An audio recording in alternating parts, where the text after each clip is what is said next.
Hello, everyone, and welcome back to Jennifer's Podium podcast. I have a lovely guest on my podcast today. He is my second ever guest, so I'm still a newbie at this. But this is Joey Caggiano. Did I say that right? Yay! Yes, you did that right. Awesome. Awesome. You're Italian, right? That's Italian? Yeah, I grew up Italian. Yep, my entire family. Yep. Awesome. Like I shared, I have Italian in my family too. Okay, so Joey is a licensed mental health care specialist. I don't know what is your title? Okay, so I do want to correct something real quick. I'm not fully licensed yet. I just passed my board. So in the state of Florida, I'm a registered intern. I have 2 master's degrees, one in social work and one in forensic psychology. But my title is basically a registered therapist until I get my full license, which will happen hopefully in the next few months after I finish up my supervision hours.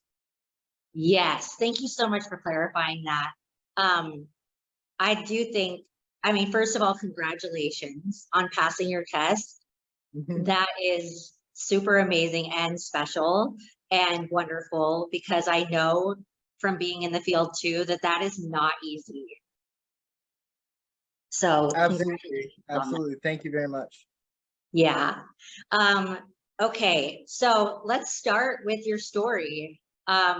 Maybe starting from like childhood, your disability diagnosis, and some of the like highlighted life experiences that have defined who you are today. Okay. Hope you have time for me. It's a long story. So basically, I have the 15-minute version of it. Okay, I'll try and do the abridged version. So I have cerebral palsy, and for those of you who don't know, it's like a group of neurological disorders that control balance and muscle function. The kind that I have affects all 4 limbs of my body, and basically, like, it takes me longer to do things like getting dressed. And I want to clarify that it's not a disease; it's a brain injury. It happened to me when I was born, because I was born 12 weeks premature. I had to spend 2 months in an incubator. So, and then when I was about 2 years old, I got diagnosed with it. Definitely took my family as a shock, but luckily I had very supportive family that did not let me sink into that diagnosis. And I'm very appreciative to my mom. Shout out to my mom, by the way. I'm sure she's listening. She was very, very supportive throughout my years. But as a disabled individual, and I do use a power wheelchair. When I was younger, I noticed, like when I was in elementary school, I noticed that during gym class, all my friends would be playing on the playground, and I just sit there and watch. And I'm the type of person that I don't like to watch. I like to do, and I like to crack jokes, and I just didn't think it was fair. So I went to my mom one day. I might have been pretty emotional. I was like, something's got to change. So my mom and I worked, and I ended up writing a letter to the then governor, Jeb Bush, when I was like in 1st grade. And we advocated to get what's called a boundless playground. And this is a playground built for people with all abilities, not just disabilities, completely accessible. So I actually attended the groundbreaking ceremony, and it wasn't just me involved. There was a friend of mine, Ashton, who was also involved in, helping out with the letter and advocating for this playground. So a lot of people were involved, not just me. But I think that's what really inspired me in disability advocacy. And then I kind of grew up in a law enforcement family. So I was like, what can I do to best use my abilities? Like, so I had dreams of like being like Garcia on Criminal Minds, like digital forensics, all sorts of stuff. And then, so I ended up going to college for criminal justice. Once I did that, I was like, not really satisfied here. And I was working as an intern at the Florida Department of Law Enforcement. when Can I the stop you for a second? oh, I'm really absolutely. curious, and I know that our listeners will be really curious about this too, of what was it in that moment that made you say, this isn't satisfying, like that Okay. path wasn't. Okay. Well, I worked in law enforcement for about 7 years. I ran the digital forensics lab and helped process crime scene photos and all sorts of stuff and worked with law enforcement officers. And while I did enjoy it, I am not the type of person to be stuck in a lab, socially isolating and kind of, I'm a very people person, believe it or not. And I love people and I love helping them. And I just wasn't fulfilled. I didn't feel like I was making a big enough difference. Like I always got involved when a crime happened, and I remember some of the cases that I've been involved in working in crime scene investigations were gut wrenching, you know. And when I was working at the Florida Department of Law Enforcement, the Pulse nightclub shooting happened. And I was working as an intern, and I remember, I was like taken aback. I was like, something has to change. Like there's not enough knowledge about trauma, and there's not a lot of knowledge about, what happens, how does a person get to this point to become an active shooter? I mean, they all Yeah. say it's an epidemic of mental health. So I wanted to kind of get in the mind of that type of person and see what I could do to prevent it. So I went back to school and I got my master's in forensic psychology. And I figured I would just focus on research and, help out analytically. And then when I was doing my internship for that program, I kind of found my passion for doing clinical work, like helping people who are really struggling. And, I'll tell you, there's nothing more satisfying when you're providing a client therapy and then you get like a client breakdown and say thank you. I'll never forget one of my first cases as a therapist. A mom told me, "Thank you for giving my son back." And that's a moment that I'll just never forget. And it just kind of reminds me of why I got into the field in the first place. Yes. So good. That's amazing. Okay. So, what would you say was, I mean, I think you already shared this, but if there's anything that you could add to this, what are a couple really defining moments that makes you say, like, this is my purpose in life? Okay. Well, as a therapist, I've had some really close calls because I work the type of counseling that I do. I work for a community action team, which provides intensive services to individuals and families. So by the time they get to me, they've seen traditional counselors. They've seen, 1 hour a week counselors, and they're at their breaking point. These are the kids, these are the families that are really struggling. And every time I'm able to tell someone and help them, through their problem and self-empowerment. Because as a kid with someone in a wheelchair, you have a lot of your dignity taken away. You're empowering, you can't do certain things that other people can do. So as a therapist, I'm able to give that back to them, a little bit. And I think that is one of the biggest defining moments for me and why I'm so passionate about social work.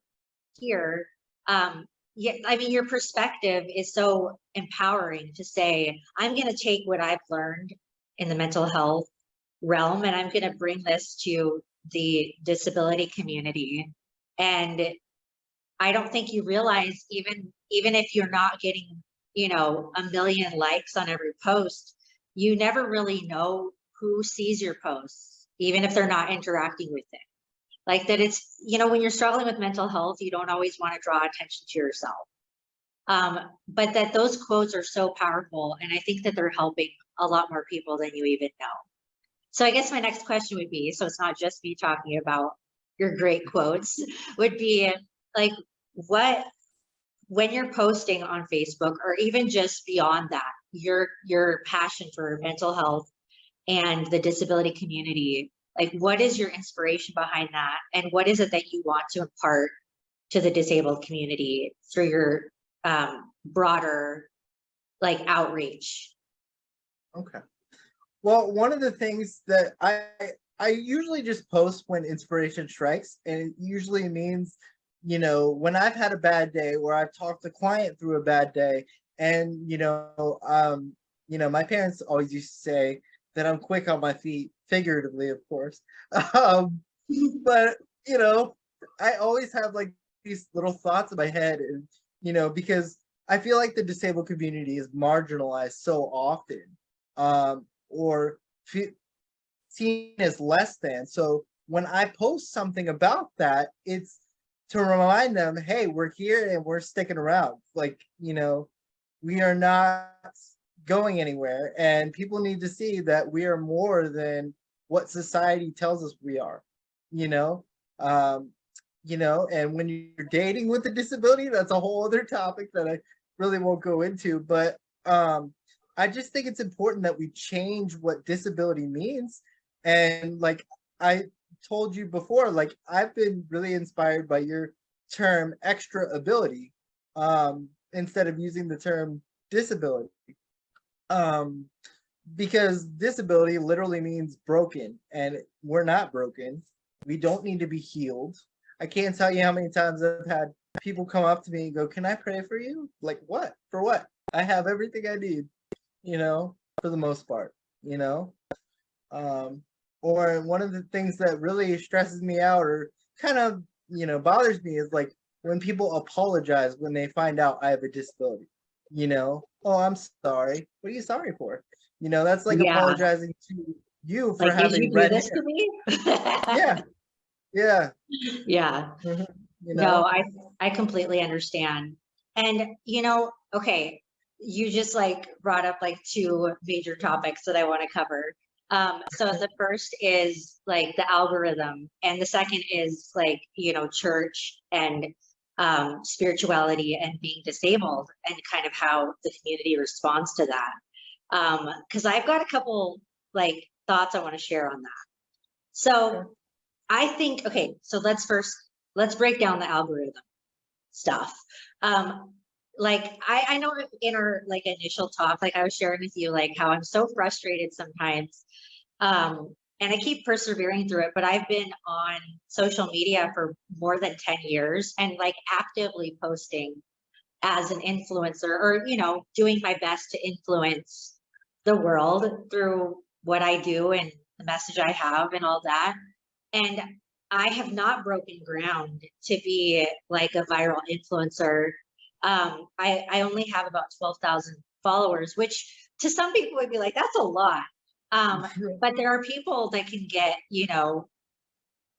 100,000 followers or more within less than a year, with that, Right. really get into the algorithm. So my point is to say that sometimes I get really frustrated. Like, I don't know if there is not an algorithm for people with disabilities, like if there's literally like an algorithm sort of That would glitch be or shadow something. banned, Maybe a little bit. I don't know. I mean, I've never been banned. I've never been like flagged or anything like that. But I also know that like I'm putting out good content and it's not having as much of an impact in the algorithm as some people who really, I'm not saying that it's bad, but it's just, maybe their content is a little bit less deep, but Right. what I want to say is anyone else out there in the disability community that's facing this, don't lose heart, because I really do believe that we have more influence than we even know. For example, I have noticed, and Joey, maybe you'll notice this, and maybe you've noticed it even from our last, because we had like an initial Zoom chat, that whenever you interface on social media, whether that's through Facebook, Instagram, YouTube, or Zoom, even, it's all connected in the algorithm. And it's a very sophisticated thing. And it's, they're talking about AI and the singularity. We're kind of close to that now. I'm not a specialist in this area, so I can't go too deep into that, but it kind of has like gained a life of its own, separate from it is kind of like a multiverse. Like the algorithm is a whole separate life entity in some ways. It's not living and breathing, but it has its own sort of pulse, I guess, and like Momentum. electronically speaking. Yeah. Right. So if you haven't noticed, whenever you interface with someone, you will start seeing things from their algorithm in your algorithm. So like you might, if you go check your YouTube or Instagram after we have this Zoom chat, you might start seeing more stuff about like disability. Well, you already probably see that, but you might start seeing Yeah. things about like beauty, because I follow a lot of beauty stuff. You might start seeing a lot of things about Jesus, because like I love Jesus, and a lot of the stuff I follow is like preachers and worship leaders and stuff like that, because my algorithm influences yours.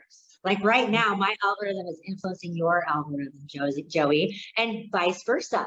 When I open my YouTube later or my Instagram, I will start seeing things that are influenced by your algorithm. Right. And so all that to say is that although you might not be like getting 1 million views, what you put out there into the algorithm like will impact someone, whether it's 1 to 10 people or millions of people, and you may be reaching far more people than you even know through your algorithm. You may be reaching thousands when it looks like it's only hundreds. And you never know like what you put out there and when it's going to pick up and when someone will see something. So my inspiration for that is to not just post to go viral or be an influencer, but to post because it makes a difference in people's lives. And Joey, you're an example of that. Like you don't have a huge following, but like your post made a difference in my life and gave me inspiration to keep going in a season that was very, very difficult. Well, I'm really, really happy and grateful that that was able to reach you and make a difference. You know, that's why I got into the field, whether it's in-person therapy or just one of my quotes on social media. You know, social media can be a powerful thing, and I think humanity, we just want to connect. And I feel like sometimes as the disabled community, we're often left in the dark because people don't know our experiences. I think it was Bob Dylan who said, "Don't criticize what you don't understand." And, you know, and I think it's so important to have disability advocates like us, and there are thousands more that are very passionate about it. Yes. You know? And that's why I feel like, I mean, I don't know who really, I mean, I guess it's the bigger like CEOs of Instagram and YouTube and Facebook. Like it would be so cool. This just came to my head, but like, let's capture this thought. It would be so cool if they would bring on like some consultants specifically for the disability community into the algorithm concept. Because I do think that it's missing. I think that there really is like a missing link with that. Because, and this leads me to a bigger thought. I still want to get to the stuff about spirituality and being disabled. We put a pin in that. We're still going to talk about that. Okay. But this led me to a new thought that, okay, I just forgot. Don't you love when that happens? Or maybe it's the fact that you wanted to advocate that people should hire more disabled people in the tech industry. There should be a representation of that. Absolutely. In every yes. Yeah. And not just with tech companies, in every field. You know, but I feel like we were underrepresented in any career because people assume that, oh, you know, if you're disabled, you're not working, you're, you know, under government benefit. You know? The thought just came to me. Okay. And it ties into exactly what you're saying. Okay. The marketplace. So I think the reason that we're missing in the algorithm, this is obviously a conspiracy theory. I'm not sure that it's true, completely true, because there are influencers that are disabled. We talked about them. And you know, they're out there that have millions of followers, but it's few and far between. And this is my thought: the marketplace in general does not reflect disabilities. Absolutely. So if you think and I mean like the marketplace, when I say in general, I mean the online marketplace and the in-person marketplace. So it's just now a brand new concept of having adaptive products for people with disabilities. It's just now, I mean, a baby concept that people with disabilities are professionals that earn a living, that have money Right. in their pockets to buy products, not just that are adaptive, but yes, that are adaptive. And Right. I know that we talked about this, but if you like, I did the research yesterday, actually. There's actually a 20 to 50% markup for adaptive products. And that includes like mobility products like wheelchairs, accessible vans, and mobility equipment. And this also includes adaptive clothing lines. So, and the reason for that is supply and demand. 18% of the population is disabled, which is, so if you think about it, those numbers add up, a 20 to 50% markup, because we only saturate less than 20% of the marketplace. But 18% is still high. And I Right. would say that there is maybe, I mean, I'm spitballing it. I haven't done the research or the statistic, but there's probably only a 2% representation of that 18% within the marketplace. So that carries over to the algorithm. If we're not buyers, I mean, the algorithm is vastly based on, can we sell products and attaching advertisements to the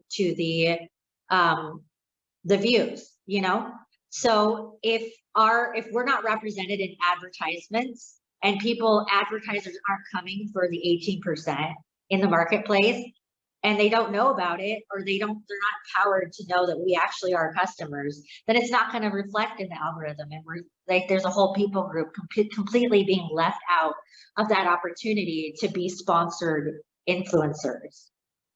Right. Absolutely. And the thing that I've noticed is like the disability tax, like you said, it's supply and demand.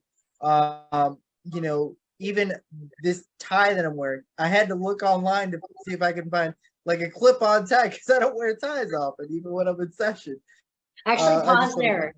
Let's do what like young kids are calling a fit. They call it a fit check. okay. So let's pause and do a fit check. I didn't plan this, but we're both wearing blue. I think that's funny. But Yeah, that I'm is true. wearing a lacy blue dress with a white shirt. Yeah. And what are you wearing, sir? I'm wearing like a dress shirt, an Apple Watch, and a striped black tie, and like khaki pants. So We're looking Riz. That is, yeah. that's Is that the a term? new term. I must be getting Riz. old because I've never heard that. RIZZ. It's short for charismatic. Gotcha. We are. Okay. We are so charismatic. So, so let's move on to the next thought about spirituality and being disabled. And I've had experiences, like I am Christian. I was raised Christian. Most of my experiences are within the Christian church context, but I've also been to other spiritual venues, and I have noticed a marked difference in like the way that the spiritual community kind of receives people with disabilities. And first, before I go into mine, because I have a whole soapbox on it, I want to hear your experience and your thoughts on this topic. Okay. Well, like you, I grew up in a Christian household. I was raised Baptist, but now we're sort of non-denominational. My experiences with church have been well-meaning. However, sometimes I will get people coming up to me going, "Oh, you're such an inspiration. Can I pray over you? I'm sorry this happened to you. I'm sorry you're disabled," or, and I'm fine with being called an inspiration if I do something inspiration worthy. Um, you know, um, but if you're praising me just for existing, getting up out of bed, I don't see that as inspiration worthy. And I think that's the big issue. Like for me, I am Christian, and my spirituality has played a role because, in therapy they have something called Adlerian therapy, which basically means that you have to find purpose and meaning in life in order to be happy and fulfilled. And for me, spirituality plays a huge role. But I am not someone who believes that I need to be cured. Is my disability an inconvenience sometimes? Yes. But what's more inconvenient is the inaccessibility of society and the ableism that we face rather than the disability itself. Like, I hate having to go to restaurants and then plan in advance to make sure it's wheelchair accessible. Why do we have the plans strategically to make sure that, our disability can be accommodated, but back to the spirituality aspect, I do believe that my beliefs, as a matter of fact, I have a tattoo. My mom's going to kill me about bringing this up, but my mom used to tell me all the time that God will never give you more than you can handle. And that's something that I firmly believed. And my mom hates this tattoo, but she's the reason that I got it tattooed on my left arm. It basically says 1 Corinthians 10:13, which means God will never give you more than you can bear or handle. And I firmly believe that. And that's kind of every time I'm down, I just think of that. And I'm like, there has to be some form of higher power. And if you're not religious and you're disabled, that's okay too. But this is just how I perceive life. And this is what makes me feel fulfilled. I'm not particularly religious. I don't go to church every Sunday, but I do believe, in spirituality. I just wish that churches saw us more as, a representation rather than someone to be fixed, especially you see those mega churches online. Yes. Oh, I'm going to pray over you. I'm going to lay my hands on you and you're going to be able to walk. I believe in miracles, but I don't believe in that type of miracle, and I've accepted my disability. Like, I do not feel like I need to be cured. What needs to be cured is the rampant inaccessibility and response to the disabled community. Yes. Yes, I totally agree. I don't want to cut you off. Do you have more to share about that? No, you're fine. Go ahead. Okay. Yeah, I mean, I completely agree. And I think the thing is that if somebody wants to be healed, then that is readily available to them through miracles. Miracles are real. They do happen. There are people who do want to be healed. And I don't think that there's anything wrong with somebody pursuing physical healing that feels very strongly that that is their path and that's something that they desire. I believe in signs and wonders. I believe in the Holy Spirit moving and healing. He's healed me, actually, many times. I'm alive today because of miraculous healing of my health. There have been times I've literally faced death. Let's just put it out there. It's true. Like, I've been knocking on death's door and God healed me. He didn't give me arms and legs when he healed me. And just like you, I have never felt that that was necessary. I feel fearfully and wonderfully made. And so what I think that this is my personal belief. And obviously from a mature perspective, everyone can have their own belief about this. This is just mine. And that is that throughout history, God has expressed himself in many different ways. And when Jesus was on the earth walking around, he did heal people with disabilities who asked him to. Look at every single healing in the Bible. If you go back, I've done a lot of Bible reading about this because I'm very passionate about this topic. It was always a request. Always, always, always, Jesus, will you heal me? It was always a cry out for them. But Jesus's heart in doing that was to help them re-enter the culture, because at that time, and I still think at this time too, if you were disabled, you were completely an outlier in the culture. You weren't able to get married. You weren't able to hold office or have a career. And usually most people with disabilities during Jesus' time would be begging on the streets or living with their parents until old age. And so when Jesus healed them, he was reconciling them to their culture, their livelihood, their life. But I do believe that now there is a new expression of that.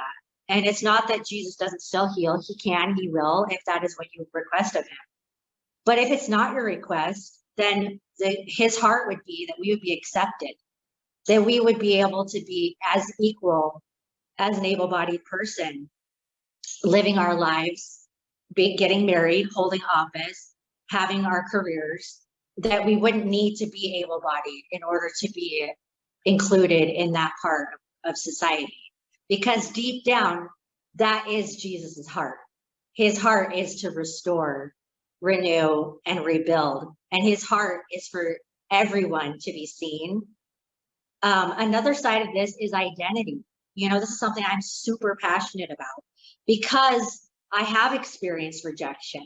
Just like you, Joey, like it has been a very, very disheartening. And this is hard. My heart is pounding right now talking about this because it's surfacing a lot, you know, because this is kind of like a letter to the church. Hey, church, whoever's listening out there, like we're here, we're disabled, we're going to show up in your churches. And I hope that your heart will be to not heal us, to not, because what happens when you do that is we feel 2 inches small.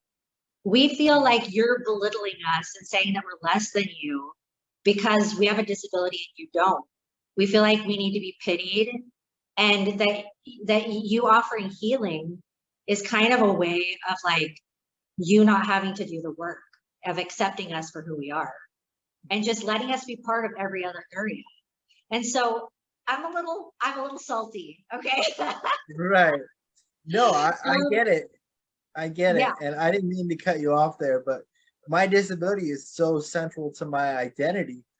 I don't know who I would be if I wasn't disabled. I don't know if I would be a therapist.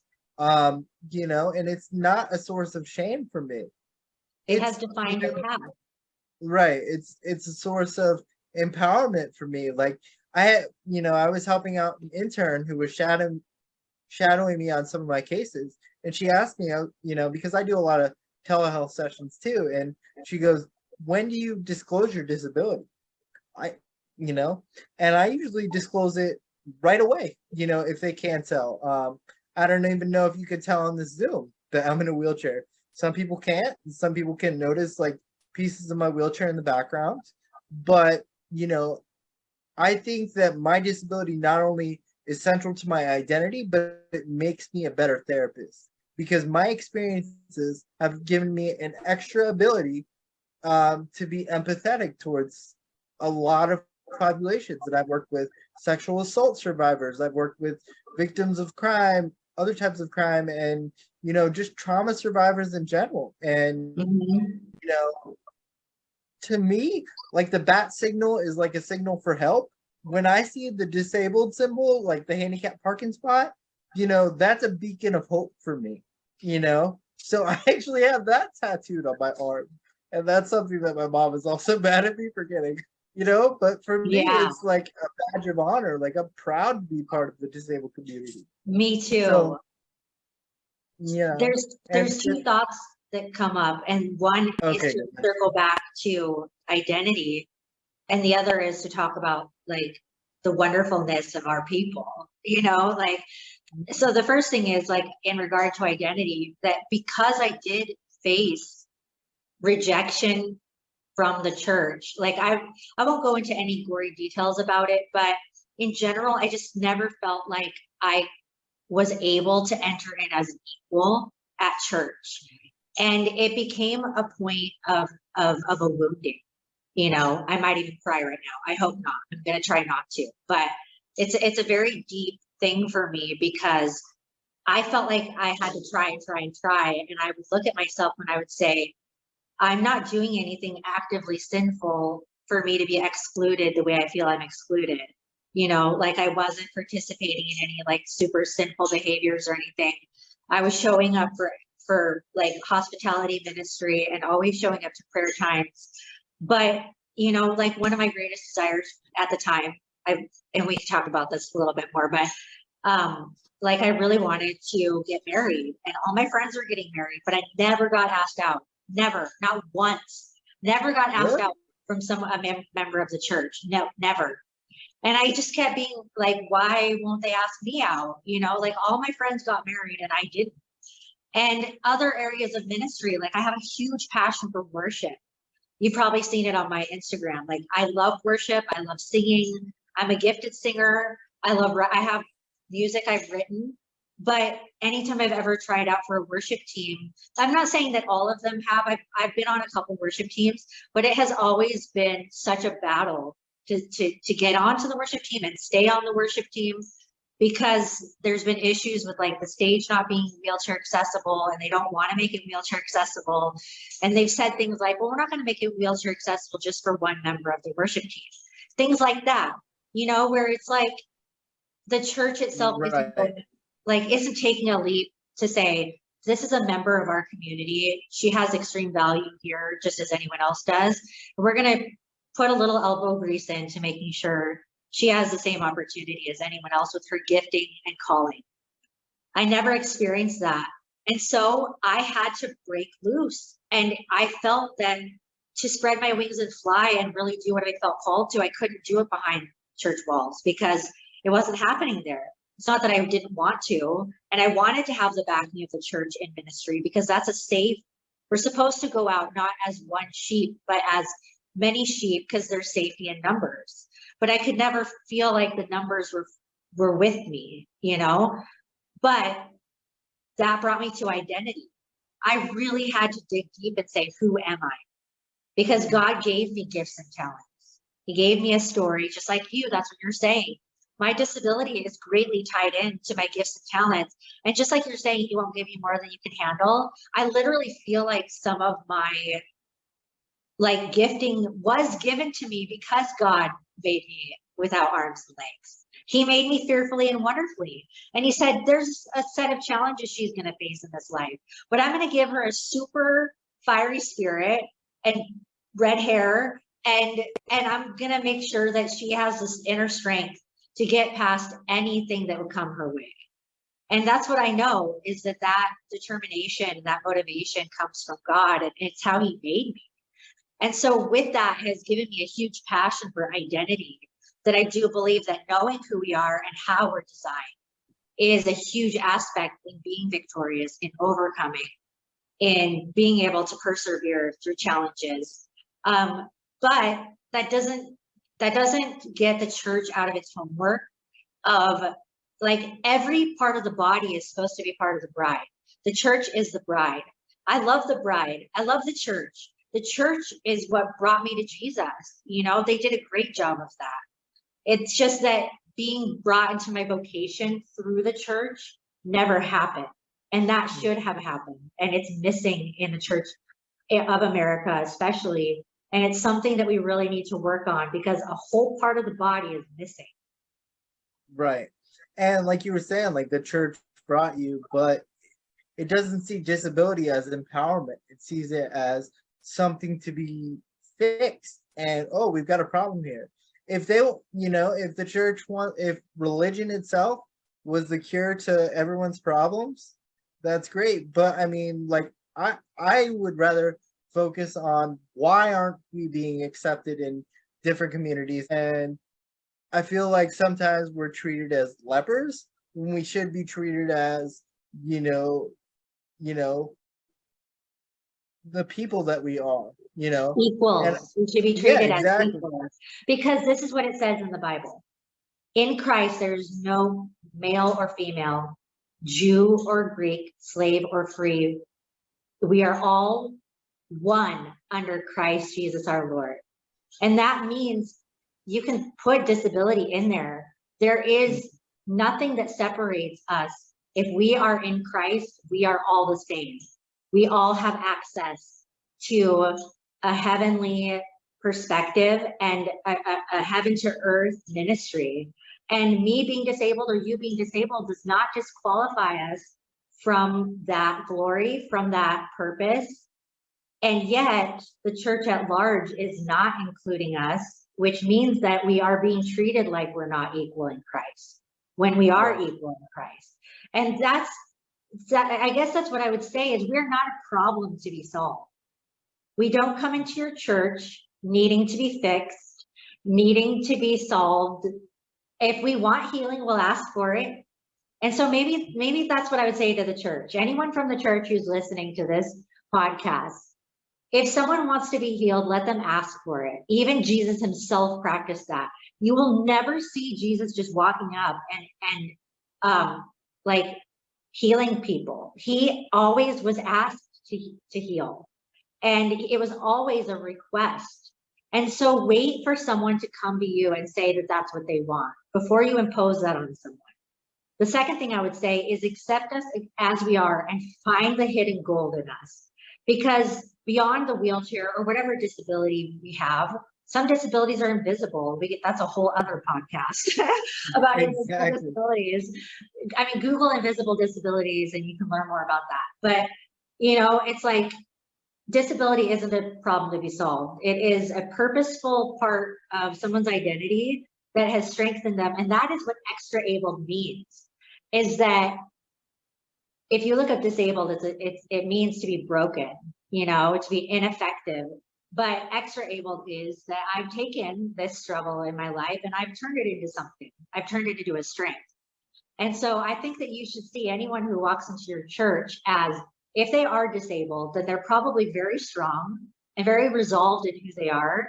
And the best thing you can do for them is get to know them on an equal level and find where they belong in the church. What gifting do they have?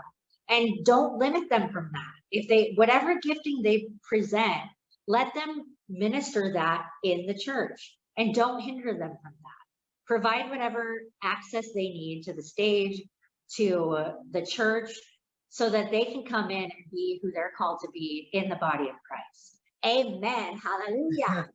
Yeah, absolutely. And the one thing that I do want to mention is it's not just in churches, but like people cannot reconcile that a person could be disabled and happy. There's a form of therapy called dialectical behavioral therapy, and it basically says that two things can be true at the same time. But society has raised these norms that say, oh, if you're disabled, you must be unhappy. You must be like, Grandpa Charlie, Willy Wonka, that spent his life in bed until he was finally healed, got to go to the chocolate factory with Joe. I think his name was Joe in the movie. It's been a while since I've seen it. But, the one thing I do want to impress upon not only the disabled community is, and the able-bodied community is, like, it's okay to be both happy and disabled. It's okay to be sad about your disability on some days. You got to embrace those emotions. Whether you have a chronic illness and are having trouble reconciling that, some people develop disabilities later on in life and face a crisis of mental health because of it, because they haven't experienced it. And I think that's the issue, is like only I feel like sometimes disabled communities are hidden away until it becomes a loud, booming voice. And that's why we need so many advocates like Judith Heumann. You guys might have seen her documentary on Netflix or read some of her books, but we are not going anywhere. We're not going to be hidden away. And it's okay to be both conflicted about your emotions about being disabled, That actually leads me to a really good thought, because and this is like kind of a double-edged sword with being disabled, is that we are very self-empowered because we have to be. There's no one else advocating for us, so we have to self-advocate.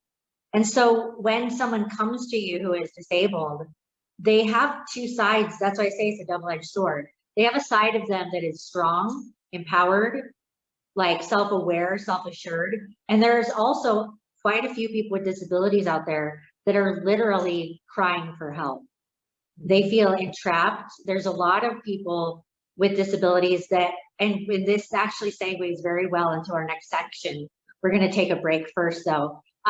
But basically that, you know, there are people that they don't have adequate care, or they are feeling entrapped in their home lives, and they don't feel like there's anyone to help them escape. And so I think that that's another part of being very, you know, the double-edged sword is that, yes, someone coming into your church, and not just church, your life. I mean, people with disabilities come into your life just like anyone else. Like, hi, here I am, you know, and they need to be accepted as equals, but they also need to be heard. And if there's something that you can do to step in because you're aware of abuse, and this is our responsibility as mental health professionals, Joey and I, we're mandatory reporters. So whether you are a mandatory reporter or not, if you smell abuse and that there is neglect or any form of something going on that is not empowering to that person, then be the one to step up and say, how can I help you? You know, maybe they need a safe place. Maybe they just need to talk. And that doesn't mean that we're to be pitied. It doesn't mean, and that's the double-edged sword, is we don't want to show that side of ourselves. We don't want to show the helpless side, because we immediately know that it will probably mean that you're going to pity us or think we're not as empowered or that we're weak. But just because we have struggles and just because we need extra help or advocacy, whether that's in a major way or a small way, it does not diminish our soul and our basic like human dignity. It doesn't take away from that at all. We all need help at some point in our life, right? And so needing help should not equal being weak or being less value. It should just mean that if help is needed and you're able to provide it, then do it in a dignifying way that isn't like virtue signaling or, you know, making that person feel like they're less than you because they need help. But there are people that need help, and that's okay. Yes, absolutely. And the one thing that I would add on to that is like when you do see a disabled person and you might see them, you know, I know a lot of times you'll be driving on the road, maybe somebody will be on the sidewalk in a wheelchair, don't automatically assume that they need help, because we are not helpless. There are some circumstances where we need help. So when in doubt, just ask. Don't come up to us and Or let pet our us service ask. animal. Let us ask. That goes back to, if we want healing, we'll ask. If we want help, we will ask. But there are some people that are silently drowning and they're not asking. And I guess that's maybe that's like a healthy debate we can have right here too, Joey, is like, I don't know. I guess you have to use your intuition. If it's out in public and somebody's just down the street and they look like they are centered and breathing and just fine, then just say hi. But if they're saying help, like go help them. But Right. if you do sense that there is neglect, so I feel it's my duty to present this, and I want you to add to this. We didn't really talk about doing this. This is just for the moment, but I think it's really important. So just like any case of abuse, whether it is a child or a person with a disability, they're not equal, by the way. People with disabilities are not children if they are adults, very different. But just like any case of abuse, whether it's a battered woman or anyone, if you see signs of extreme neglect of their body, like they have neglected their self-care, if you see signs of extreme depression or withdrawal and like an emptiness in their eyes, or just any signs that show that there is neglect happening, because it does happen, and let's shine a light on that, then I would say that maybe that is a time for you to, if you are able to. This would mean like someone who's trained in rescue help, someone in the mental health professional field, maybe not just like an everyday citizen, but somebody who knows how to look out for the signs of abuse. Coaches, There are job coaches all over the world, all over the America, that are helping with people with disabilities in their jobs. There are counselors, there are doctors. Doctors, if you see something going on with your patient that is disabled that looks like neglect or abuse, you should shine a light on it. And this is hard for me to say, like, I'm scared right now sharing this, but because I don't think anyone ever talks about this, because we want to be seen as strong. But there are cases, like I've seen it myself, where I wish I could have done more, but no one else would join me in the rescue effort, knowing that there was abuse. Is there anything you want to add to that, Joey, or like another side of that you want to interject? I do want to mention, you know, a lot of times, you know, if somebody's just diagnosed with a disability or a chronic illness, or autism, like autism is really popular now because they've changed the diagnostic criteria and people are becoming more aware of it because of social media. And a lot of times people struggle with these diagnoses, and you know, a lot of times they don't ask for help because they see that, oh, if I open up and show vulnerability, they're going to sense weakness, and I cannot be weak. I cannot be weak. Exactly. You know, and I always tell my clients, I'm like, well, if it's such a weakness to show vulnerability, to talk about your feelings, why is it so hard to do? You know? So my point is asking for help, you know, when you're really struggling, or if someone out there knows that something's wrong, like, you know, disabled person, or elder abuse is a big thing in Florida. A lot of things happen with the elderly. You know, because a lot of people don't have a voice, or some people are so down and feel, you know, because they're trauma survivors, sometimes they feel like when they're in abusive relationships, that's what they deserve. You know, and I feel like sometimes when you have a negative view of being disabled, sometimes they're like, oh, well, this is the life I deserve. So I do want to mention, like, to the disabled, it's okay to be disabled and happy. I know I said that before, but I felt it was worth re-emphasizing. Yeah, it's okay to be disabled and anything, and human. It's right. We're disabled and we're human, and that can lead me to a whole other topic of being heroized. I'll cover this for a second because we're going to take a little break, but I share this all the time, and I'm not the originator of this. It's actually another friend of mine who is disabled, and she said to me, she said, I feel like I'm either a hero or a zero. And I think that that's the double-edged sword that I'm talking about, is that we are everything in between hero and zero. Yes, are we doing heroic things? Yes, every day. I mean, I think to be disabled in some ways does qualify you as a hero, because you have to dig deep to find strength in your life. You have to put up with a whole slew of issues that able-bodied people do not have to face. But we also, just like we're sharing, we face everything else that humans face. We face abuse, we face mental health issues, we face illness, like all the things that make us human. And so if we feel like to find value in society, we constantly have to be a hero, that is exhausting. That's the realm of burnout, you know? And so I think putting that out into the world, not only to the disabled community, you are allowed to be a hero and a zero. You're never a zero. I mean, we all have our basic human value, you know, but we're allowed to have every expression in between of whatever it is that we're facing as human beings. And maybe this is a double-edged sword that we're saying to society, is that just because a disabled person is sad that day, or maybe they're struggling with some things in their life and they're not, you know, a barrel of smiles, does not mean that they're sad because they're disabled. And it doesn't take away their value.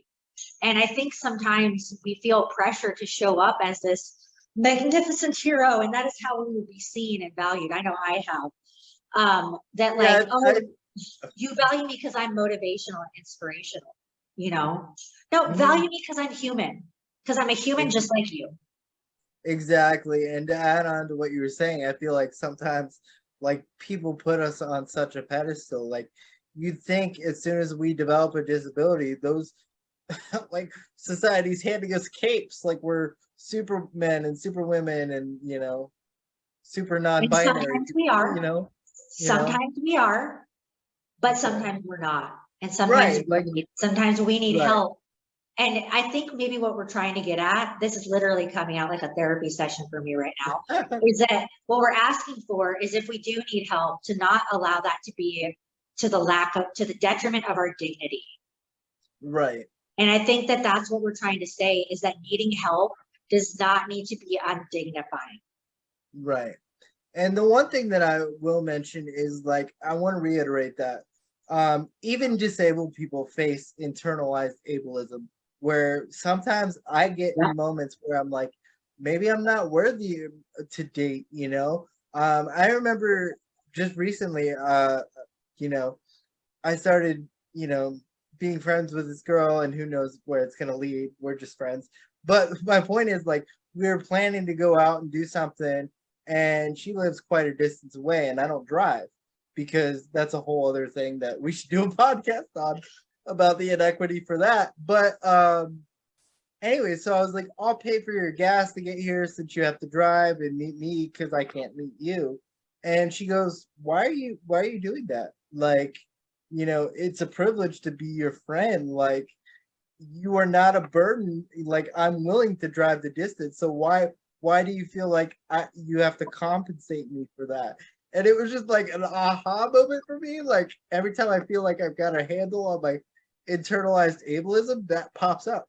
So we are going to have, because it's so drilled into even us, that because of society, we're going to have those days where, oh, we are less than, but like, I have to remind myself I'm not, and if other people can't accept that, then that's their issue. But that friend did a great job of reminding me of that, and just, and I really appreciate her for that. And that's wonderful. Yeah. So, well, I feel like this is a good stopping point. So we're going to take a break, and we'll be right back. The sponsor for today's podcast is a book that I wrote, Discover Your Identity. As I shared in the podcast, I have a passion for personal identity. And in this book, I will take you on a journey to discovering core elements of your identity. You can find the link for this book via the description box below. All right. Oh. We are back from the break, everyone, and we are ready to tackle some new topics, starting with the SSI and SSDI services that are available for people with disabilities, how this system is adequate in some ways, in the sense that, if I may interject my personal opinion, maybe even not personal, professional opinion, it would be that we do better than a lot of other countries, in the sense of, like, there is a program for people with disabilities. It does provide some services that will keep us alive, but there are some great inadequacies that drastically affect the entire American population who is disabled. And so let's get into that a little bit. I'll start us off. Basically, there are two programs. There's SSI and SSDI. SSI, I'm saying this to the general public. Anyone who's American and disabled will be like, you're preaching to the choir. But for the public who isn't aware of what these programs are, SSI is for someone who has never worked and may not be able to work, but needs financial assistance. And SSDI is for someone who either becomes disabled or has been a working person who is disabled and has a work history. So SSI is usually under $1,000 a month.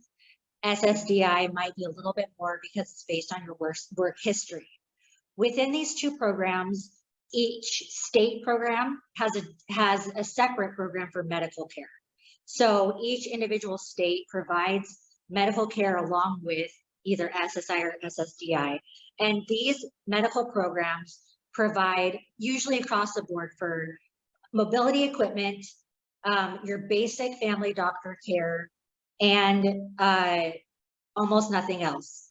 That to say, it's some in-home care, but usually that's highly underfunded with huge wait list, which I know Joey will share with you in a second. And the offer for in-home care through the state programs are immensely inadequate for what the community really needs if you do need in-home care. Along with that, in the medical coverage, they don't cover dental, eye care, or mental health. And that is honestly where Joey comes in too, with his expertise, because clearly not covering mental health for people with disabilities is a huge issue.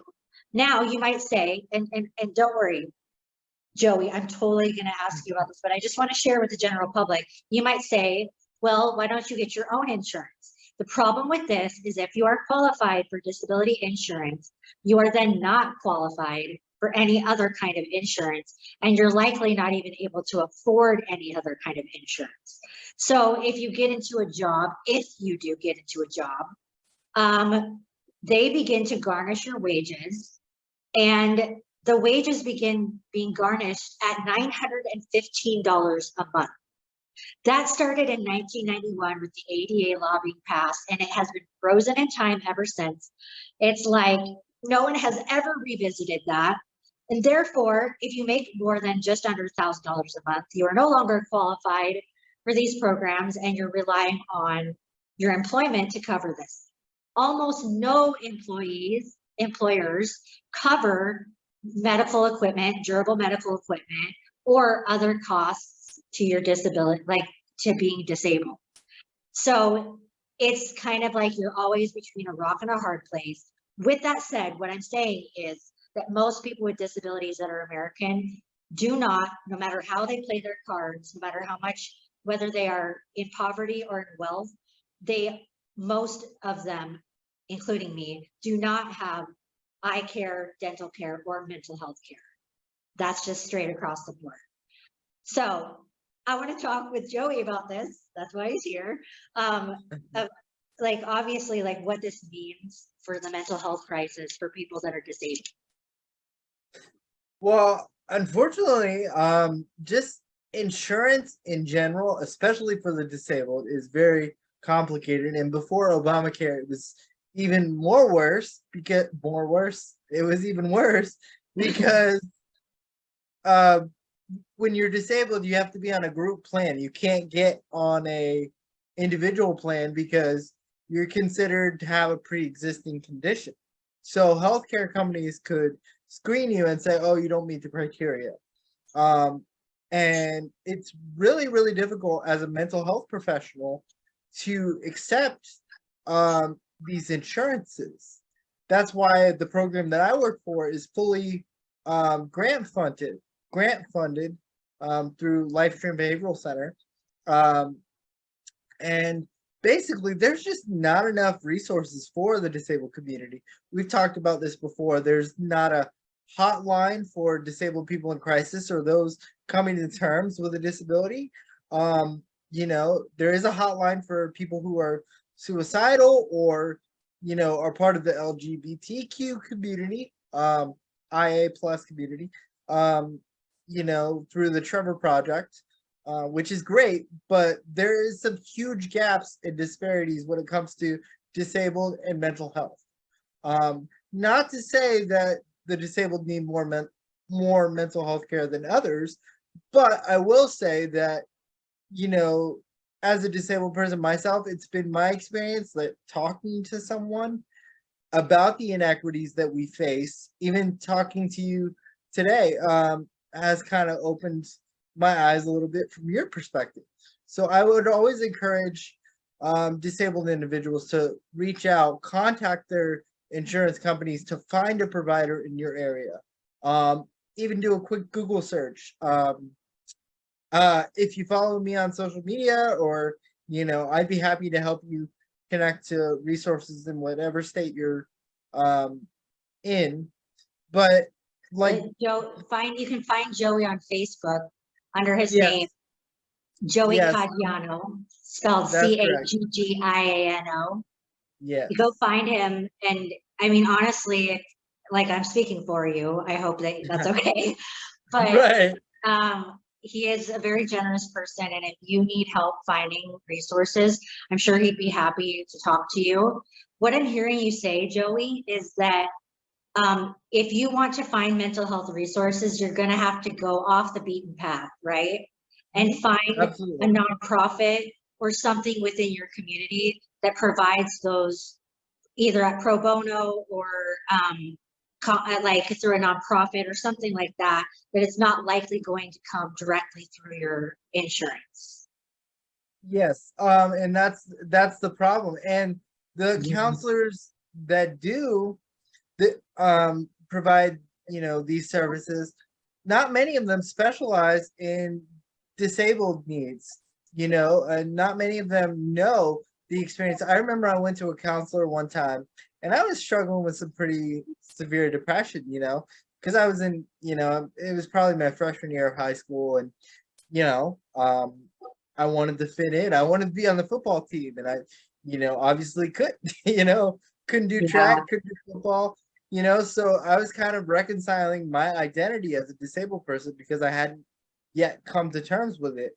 And I remember I saw a well-meaning counselor. Again, my mom had to privately pay because insurance wouldn't cover it. Mhm. And so I go to this counselor and he basically tells me, "Yeah, that sucks. Have you ever tried playing chess? That's a sport."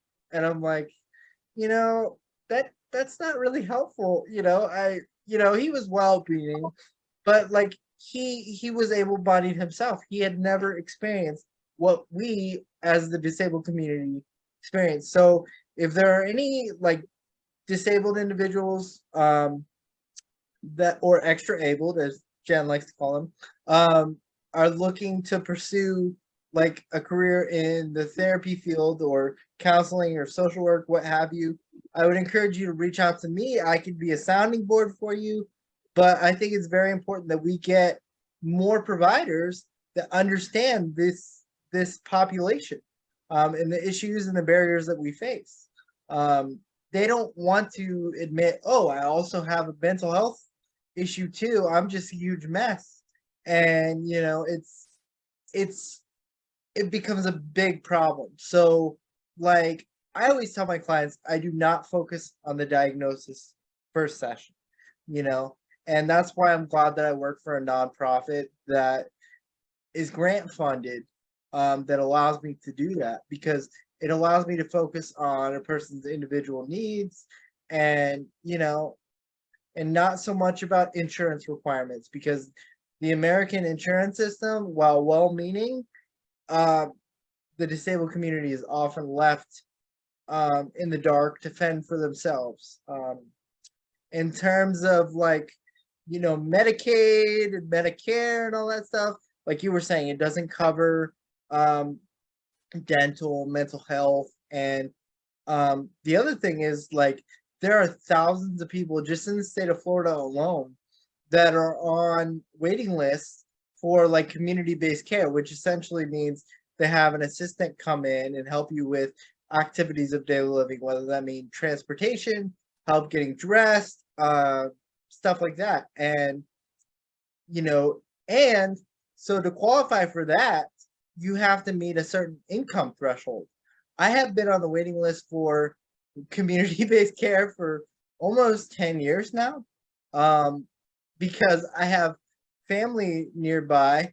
They they tell me essentially that I'm not a priority, but when they tell people that, it essentially is marginalizing us and not letting the disabled community live up to their full potential. They're holding us down, you know? Um, it's like if you I'm trying to put this in perspective here, but it's like if you want someone to succeed, you've got to give them the opportunity to succeed. If you know, if you've got an anxiety disorder, you've got to be exposed to certain things that make you anxious in order to overcome it. But if we're not given the opportunity to deal with, you know, be able to, you know, live independently, how can we be able to be gainfully employed and feel fulfilled as a human person if we're treated like, oh, we got to live with our parents forever, or we've got to be in like a group home, you know, when we are completely able to fend for ourselves, me included. And What I was trying to say is it's not appropriate for anyone under the age of 70 to be living in a nursing home, you know? And that is the truth. The system is grossly inadequate for anyone that falls in the needing in-home care arena, because right, the options are vastly underserving that community. And a nursing home is no place for someone who isn't elderly. You know, that right, should not be the only option if someone doesn't have care from their family. exactly, and it's extremely frustrating. And like, I meet the criteria, for example, to have an assistant, but because of Medicaid budgets in the state of Florida, that's the first thing they cut is disability resources. And this is an epidemic across the United States. It's not just Florida. And when I tell people this, they're like surprised because they would think like the disabled community is very accommodating in the state of Florida because we have such an elderly population and a bunch of retirees. But Yes, but most of the actually, retirees are wealthy. exactly, Yep. And we also, not to get too political, but a lot of conservatives, you know, are worried about how their taxes are being spent. So all their taxes are being cut, but they're being cut at the expense of the disabled community. Yes, I know. I know that when I was talking with you, I kind of shared about this, that like, I think both sides of our parties are not, they're doing some things really right, and both sides are doing things not so right. So Right. I'm an independent. I don't choose either side. You know, but I think that whether you are a Republican or a Democrat, that you should care about the well-being of anyone in your community that needs support, you know? And that, and I think that maybe that's what we were talking about even earlier in this podcast, is that we are in the dark, literally. Like, our community isn't being talked about. It's not largely represented in politics or voting or the marketplace. And so we kind of are like, you know, trying to rise up and say, we're here and this is what we need, you know? So I want to piggyback on what you're saying. Basically, what happens is, once you are qualified as being disabled in America, so I mean, whether you're born disabled or not, you have to go through a qualification process. But once you are legally qualified as disabled, that puts you into these categories, like I was sharing earlier. And anyone who is legally disabled can access SSI or SSDI. So that means that you can have that monthly payment coming in. You can have food support, and you can have whatever medical services are available. And especially for someone who requires durable medical equipment, like wheelchairs or anything else like that, we need that state benefit to cover those costs, because this is where I'm talking, where the system fails. So an able-bodied person might say, well, get a job, you know. Some people might say that. But I guess what I would say is, there are a lot of people that are disabled that are able to work. I don't know the percentages. I would love to do a statistic reading on that. The only facts I have is that SSI and SSDI are cut off at $915. I think I already said that. So these statistics, they're frozen in from 1991. They have not been updated at all, which makes me think that the legislation is sitting in a dusty room somewhere. I'm getting so passionate, I'm spitting. Literally, like, frozen in time in the early 90s. And what this does is, if you have a job, if you make more than $1,000 a month, which, by the way, anyone working minimum wage part-time makes more than $1,000 a month. So let's just say you're working at all. You begin to have your benefits garnished. And that's where the state will go in and look at what you're making. And they do this math, this crazy math that's still stuck in the early 90s too, that says, oh, well, based on what you're making, you get to have these benefits. So you might start losing your medical, might start losing your income, or your food support, or whatever it is that you're relying on to stay alive, because you have a job. So what that does is, there's a huge gap between, you either have to make a ton of money, I'm talking about over $100,000 a year, or no money at all. Because if you're not making over $100,000 a year, you will not be able to sustain your life and the expenses for your medical equipment, because there is a 20 to 50% markup in all expenses. So, you're literally talking thousands of dollars per month to keep up with medical expenses if you don't have those state benefits. Yet if you have a job, those state benefits go bye-bye, or they get garnished, or some of them removed, and you're left with holes in your care. So what that means is that I need to do the statistics on this too, but let's just say a very large percentage. Do you know the statistics? Like, how many disabled Americans are actually gainfully employed? Do you know those statistics? Not off the top of my head, no. I just would guess it's a majority. Yeah. The majority like are not 52%. 52% were not employed, or something like that. Okay, you just looked it up. 52%. I didn't look it up. It was something I looked up a couple weeks ago.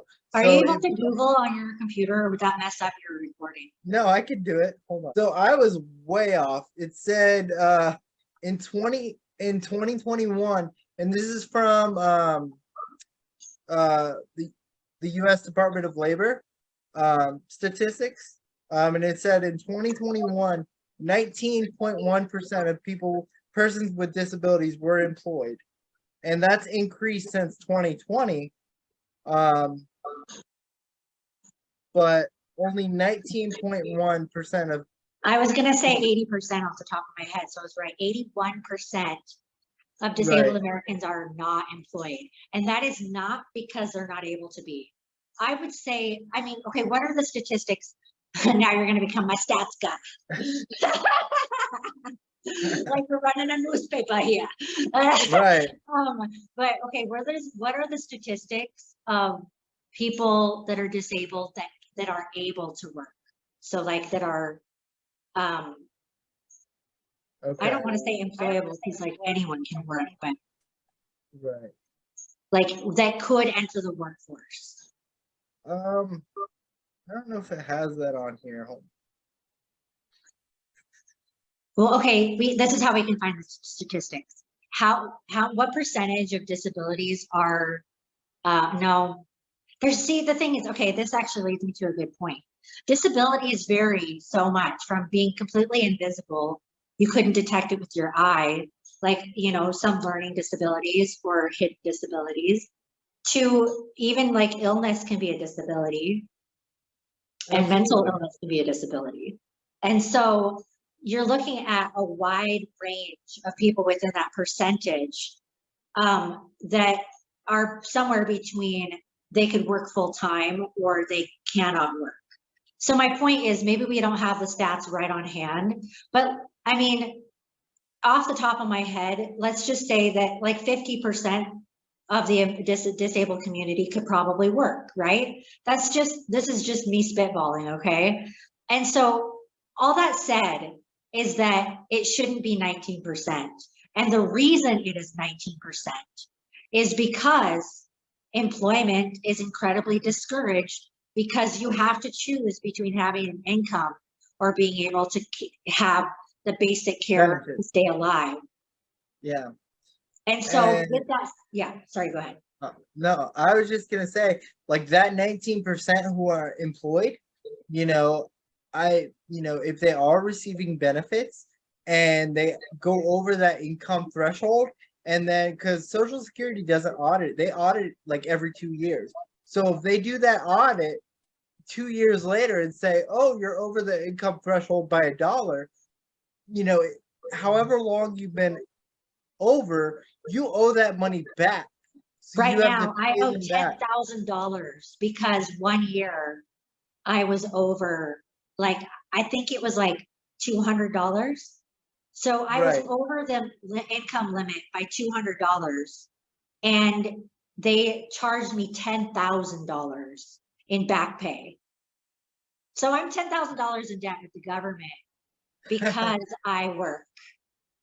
Yes, and that's why I'm not on disability and just work full time. Um, and I'd And rather that's a work lot to because ask of yourself too. And then you right. run into burnout. Because Mhm. if you think about, like, my struggle, when I only worked part-time when I was in the workforce, like the office job that I had, I'm self-employed now. Okay. And that's a whole other podcast we could do. If you're self-employed, you can do like a tax write-off basically for your income expenses that can make it look like you may make less than $1,000 a month. That's what I Right. do. But like I said, if I go over that, like every year I do taxes, I hold my breath. Last year, I was only under the threshold after taxes by $20. If I Oh had been man. over $20, I would owe more than 10,000. Yeah. So that's debt that I owe that's like completely ridiculous, and Yeah, and we're being penalized for working. It's exactly. It's like the so disabled inane. yeah. It's like the disabled community has to go to like loan sharks to be able to survive, you Well, it's know? like It- the Hunger Games, may the yeah. odds be ever in your favor.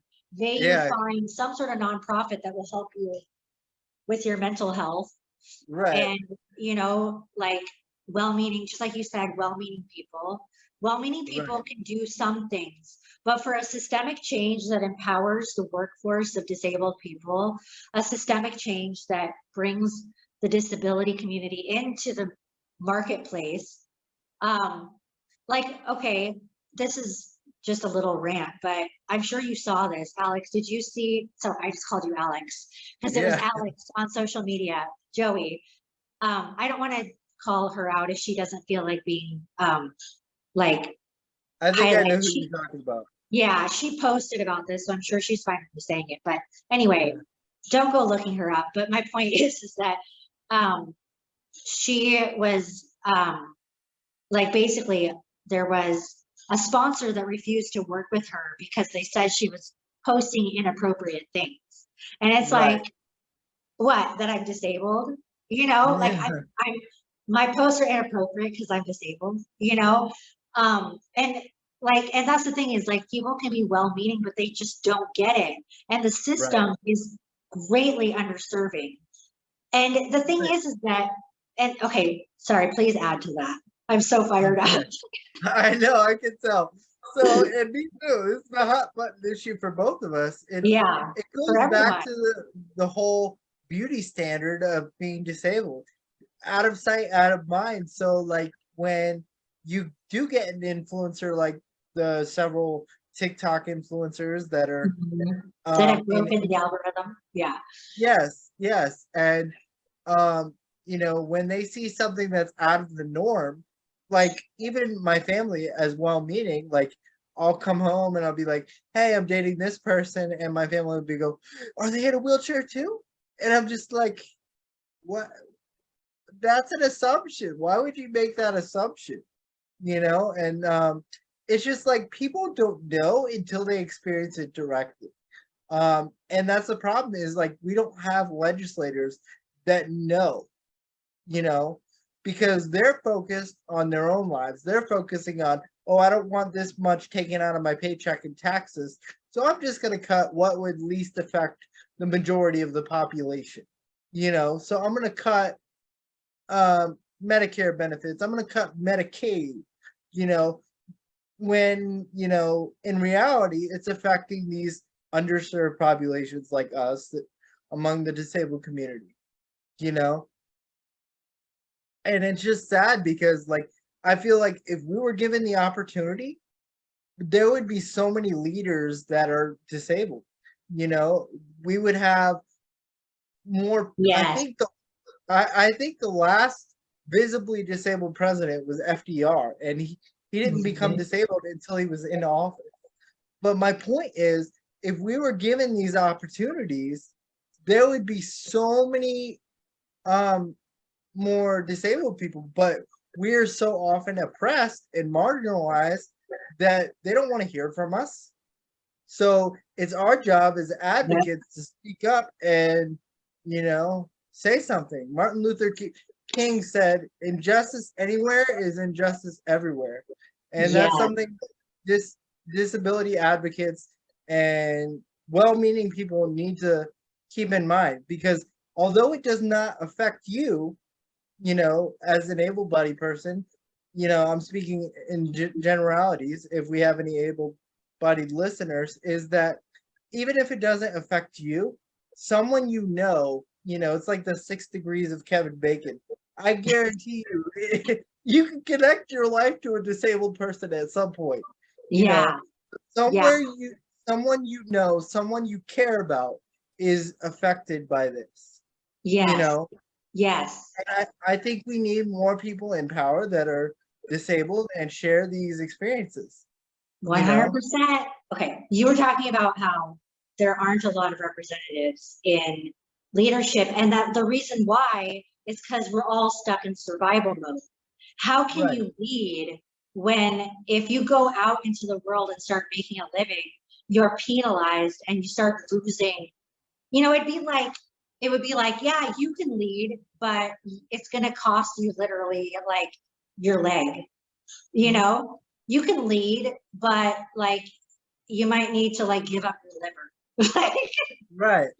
Exactly. So, until the system works to support leadership and people with disabilities in leadership, meaning that their needs can be met while working, while leading, you know, that someone in office, like if someone with a disability were entering the, you know, a state or federal office, you know, it's like they're going to need to have their basic care needs met, which means they need to be able to have an income and continue to receive all of the benefits, if not more.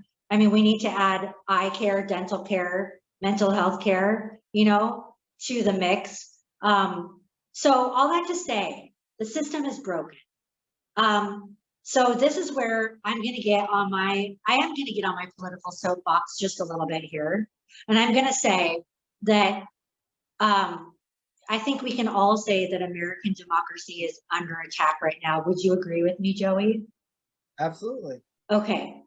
So in order for a democracy to remain a democracy, it means that the people are the voice, right?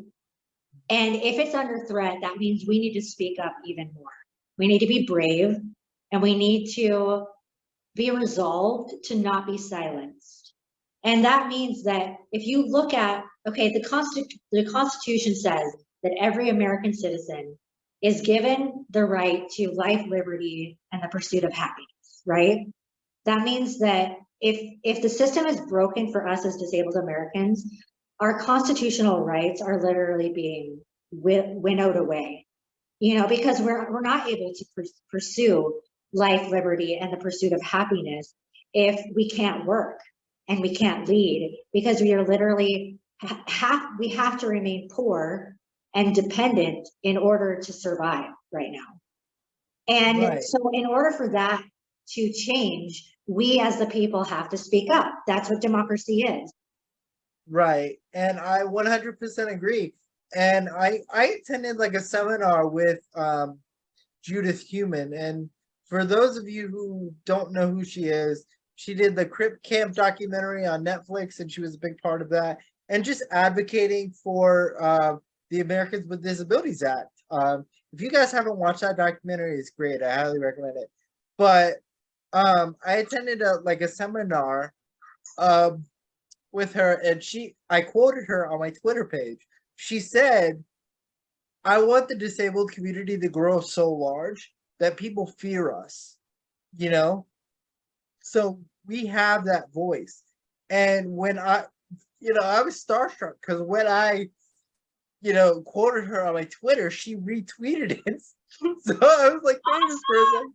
Yeah, You right, affected the algorithm. Good job. right, exactly. And it's just like, but she's right though. We have to get people to understand what it's like in our daily lives. So, we don't have to like fight for our basic needs to be met. I'll give you some examples. Someone who has not experienced it, has like no understanding of disability culture, when they interact with someone with a disability, even if it's one of my past clients, future clients, whatever, if they see me on the street and we strike up a conversation and they get to know me as a person, they're like, oh my God, I had no idea these were the barriers that you're facing. So if I'm able to educate at least one person, my hope is that they will join in the group that you're suggesting. Like, we're not only going to have disabled people rallying. I want allies to the disabled community to rally, just like there's allies for the LGBTQ community. I want disability allies but I believe that, lasting change, for me, at least in my experience, means influencing one person at a time. Because if I could get one person to change how they may vote on a specific piece of legislation, then that might make a difference. They always say one vote matters, so you should always vote. So one person's opinion does matter. So my job as a disabled person, I firmly believe, is to advocate.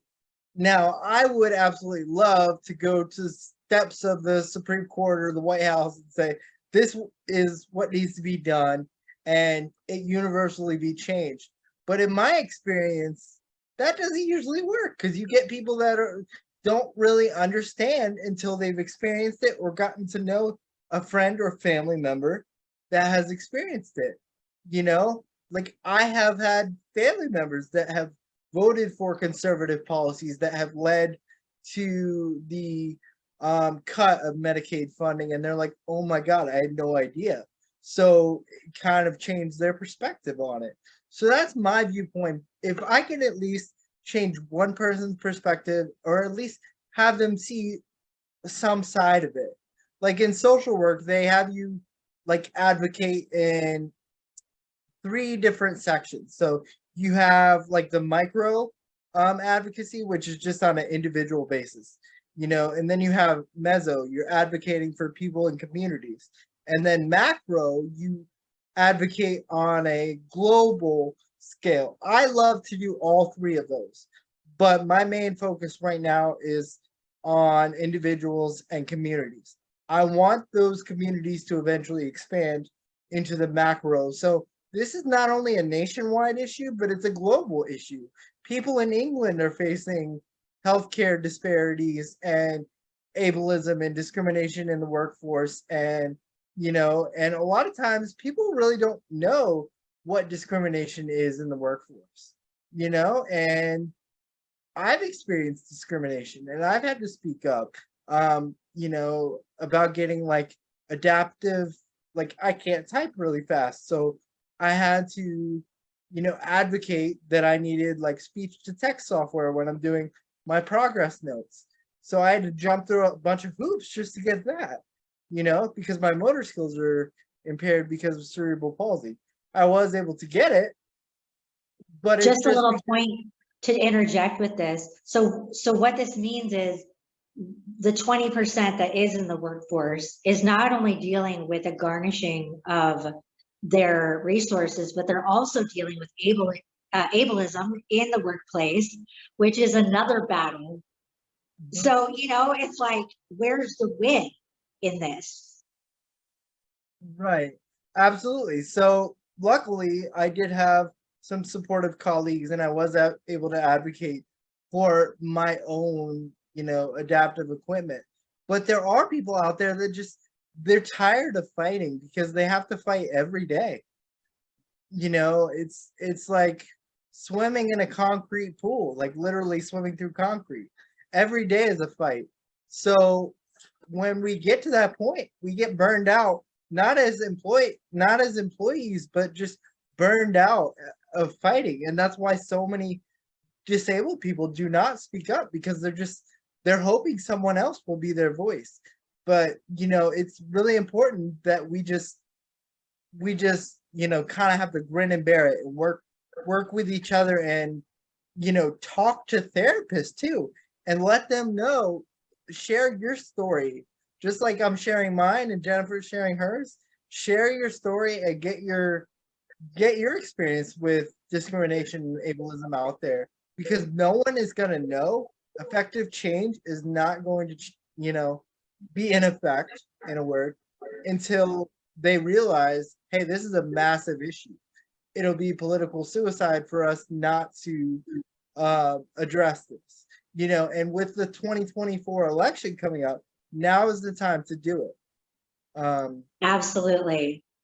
And this leads me to the healthy debate side, which is, I take more of a let's change as many people all at once as I possibly can. And so, but you're talking about burnout. So that is the downside of my perspective, is that I might have a much more global goal for world change, and that's beautiful. And at the same time, that means I am fighting for my resources. I'm fighting to keep working. I'm fighting for my health and well-being and mental health, but also for global change.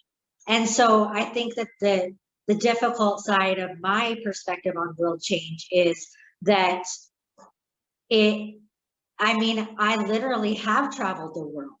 You know, I've been to Chile, I've been to Sweden, I've been to Eastern Europe, Mexico, Canada, the Bahamas, all over the United States, almost all 50 states, minus 4 or 5 of them. And so I really have seen the world. And I am telling you that world, I traveled from about 2014 to 2018. Like, those are my world travel years.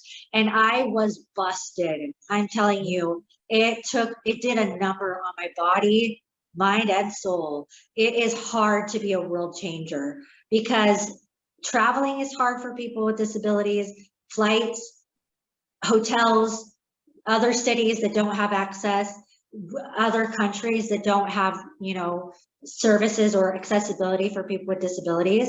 So it literally is like constantly swimming upstream. And so, but the upside of I want to change the entire world, because Joey himself told me, like, you might not be able to change the whole world. And I clapped back like, I believe I can. And that's where the healthy debate started. Yeah, to be fair, what I said was, you may not be able to change the whole world, but you can change the world for someone, you know? And my perspective is, no, I can change the whole world. And I really believe that. But I need to make sure that I also, with the healthy debate of this, take Joey's perspective and his feedback on that, because changing the world does happen one thing at a time. And this is the way I like to, that's the analogy I like to use, is that there's an entire world where the lights are turned off, and every light that you flip on is adding to more light in the world. And the more light, if there's more light than darkness, then we're winning, you know? And that's in the realm of all these systemic changes I'm talking about for our community, for the disabled community, is that every time we speak to a legislator, we're flipping on a light. Even if at that very moment it's not changing anything, you're flipping on a light. So try to flip on as many lights as you possibly can, because that is how we will change the world. And also, let me put it this way too. If you've ever thrown a rock into a lake or a pond, you will see that one rock can create hundreds of ripples, right? So your one person that you change, Joey, or the one light that we turn on at a time, that light can turn on another light. And that person's light can flip on another light. And it creates this almost like domino effect of all these lights being turned on all over the world, you know? And I do think that once, like, we need to start in America, because America is an example. I don't want to say a great example because right now I don't know if we are, but that might get me in trouble for saying there's, we're doing something's right and something's not so right. And I'm not going to get into that right now. But my point is that the world is watching us, whether we want them to or not. So let them watch the disabled community in America as an example for global change, so that whatever legislation we pass here gets passed in other countries too. And that is where we change the world. Right. And I think to what you're saying is like, like I mentioned earlier, like I do not want just disabled people involved in the advocacy. We need able-bodied people that are actually starting to understand and say, you're right, this is unfair. We agree, we stand with the disabled community. We are allies, and yes, that's what's so hard is like when you experience just disability burnout, because of the inequity and the inaccessibility. Like, I don't want to go on a tangent here, but like, if as a disabled person looking to date, some people often get discouraged because how can they ask that person to join them in their fight? They didn't ask for it, and that's a big thing. So I think the more knowledge that we can spread about the disabled community, the better, and get rid of this stigma that disabled people are weak, because I'll tell you what, we're the strongest people on the face of the earth. We are extra able. We have dug deep beneath these struggles and found our inner strength. Anyone who is disabled and still alive is strong. We survived a pandemic. Yeah, exactly. And And that was hell on earth. Like, I've never experienced anything like that. And we're still here. And so now it's time to take everything that we've been working for ourselves and put it to the collective. And let's touch on that. I mean, marriage equality is just another thing to add to the basket of injustice, because not only can disabled Americans not really work and thrive, if you can't work, then it's very difficult to enter into a marriage. Like, it takes a special kind of person to want to marry someone who's going to lose their disability. Like, if you or I marry someone, we lose our disability income. Literally, they start looking at your spouse's income. If your spouse works, they look at that and they say, okay, it's time for you to go on your spouse's insurance. Right. And Yeah, which makes sense on paper. However, these people do not realize, these legislators, that commercial insurance does not cover. It doesn't. It does not cover what we need. It medical equipment. Yeah, it does. So we literally have to choose to not get married. We might be able to cohabitate, but once you start getting into the like 7 years, if you've been cohabitating, then you're a common law married in most states, and that means that after 7 years, you will lose your medical benefits and your SSI and SSDI. So that's another area of inequality where our constitutional rights are not intact for marriage. And I mean, I actually, like, I know it's really sad to say, and I don't really share this a lot on my social media, but I've actually just chosen not to get married. Like, unless that somehow miraculously changes. I mean, I'm 43 years old, like, I would rather put the rest of my life, like, I am married to this passion. I'm married to world change for people with disabilities. That's my husband. That's my other half, is like that vision. If that comes to fruition, it was so worth it. But I mean, I don't know. I'm not saying that I would never get married. I'm not saying it's off the table. It's just not something that I focus on or think about very much because of everything I just shared and other things. Romance with a disability is a whole nother topic, a whole other podcast. Actually, I just did a video on that. So you guys, if you're watching this on YouTube, probably the video right behind this is the video about my love journey, my love life journey, and why I've chosen not to be married. So, and I'm sure that Joey will talk about that on his platform too. So I think this is a great place to stop for today. We have covered a lot of great topics, and yeah, thank you so much, Joey, for being here. Thank you for the invitation. I'm sorry to interrupt. No, go ahead. Invitation. I really appreciate it, and I've learned a lot about your perspective, because even though we are both disabled or extra-abled, we are different, disabled differently or extra-abled differently, you know, and I'm honored to be a guest on your podcast, and I really hope that this leads to lasting change. I hope so.